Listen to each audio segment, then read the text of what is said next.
Canada's language watchdog has launched a probe into Canada's Foreign Affairs Minister John Baird's personal Twitter account. And the language watchdog is saying that his personal Twitter account does not have enough French. Here's the latest and greatest. John Baird's Twitter account prompts scrutiny of language commissioner.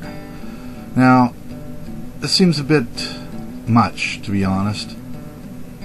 This whole situation has become just like the computer virus world, and how virus software programmers are constantly trying to catch up with the latest virus.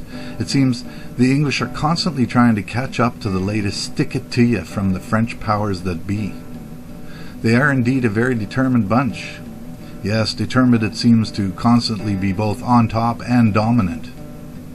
That's why I have a hard time believing there really is any way to find some sort of middle ground or way to achieve a comfortable form of bilingualism which is pleasing to everyone when dealing with this type of determined to be dominant style group.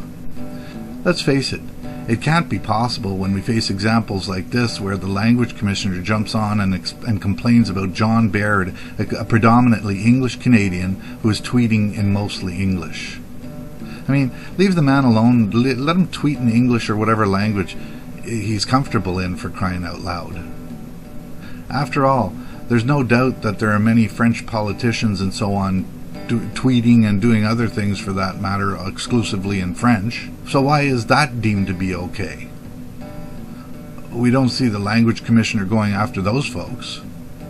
But really, isn't that what the essence of bilingualism was supposed to be all about? The idea that within the federal government framework, which is what we're talking about right now, you can operate in French if you feel more comfortable in French, and those around you will either be able to understand because they understand French, or because there's a robust translation service that exists for that very reason. And of course, vice versa. If you're English and more comfortable in English, you can speak English within the understanding that the other person will respect and accommodate that choice as well. Rather than what we seem to have now, which produces examples like this where predominantly English John Baird is being bullied and harassed, along with this type of example where we see a former card-carrying separatist, Nicole Turmel, basically bullying another member in the parliament, no less, into replying to her questions in French.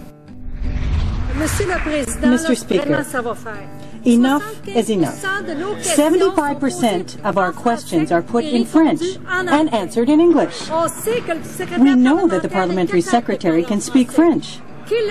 He should either speak French or they should find someone else to do it. Find someone else to do it? As in get rid of him because he's not speaking French?